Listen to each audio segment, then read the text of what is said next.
kalingap, no, naging emosyonal nga po itong si Rose Ann sa kanilang mga pinagdaanan ng kanyang ina.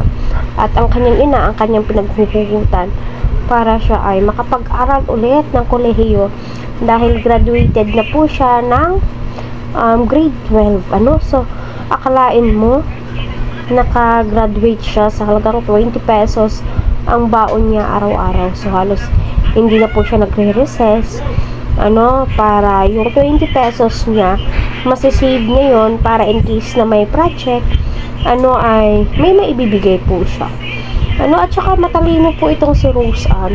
Kasi, kung hindi po siya matalino, maraming kababaihan ngayon, kaedad ni Rose Ann, ang pinipili po nila ay huminto na lamang po sa pag-aaral para matulungan po nila ang kanilang magulang.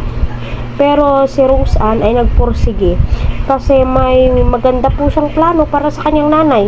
At naging emotional din po itong si Rose Ann. At ang dahilan nito si Kalingap Edo, syempre, dahil nga si Kalingap Edo po yung nakapag-scout sa kanya, kaya patuloy po natin silang suportahan. Huwag po natin i-skip ang kanilang mga ads. So, panoorin po natin. Madami po. Gaya ng Nga niyan sa pag-eskwela po, maski po talagang balong. Nalaog talaga, tabo ko pong mag-absent. kahit wala daw siyang baon po, nakapasok siya. Naranasan mo bang magtrabaho?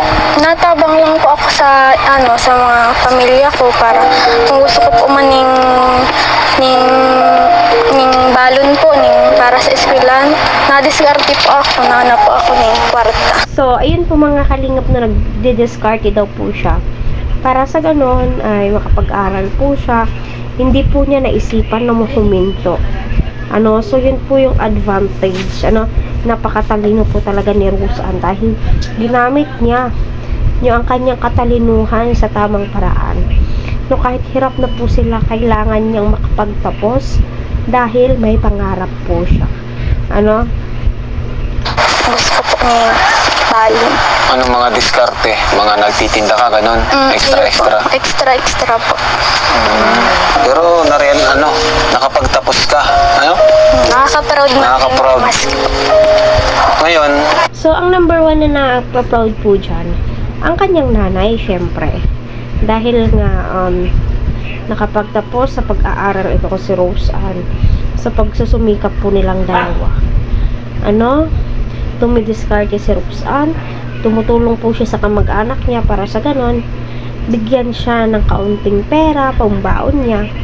So, napakaswerte po talaga ng nanay ni Rose Ann, dahil may isa po siyang anak na grabe napakatalino.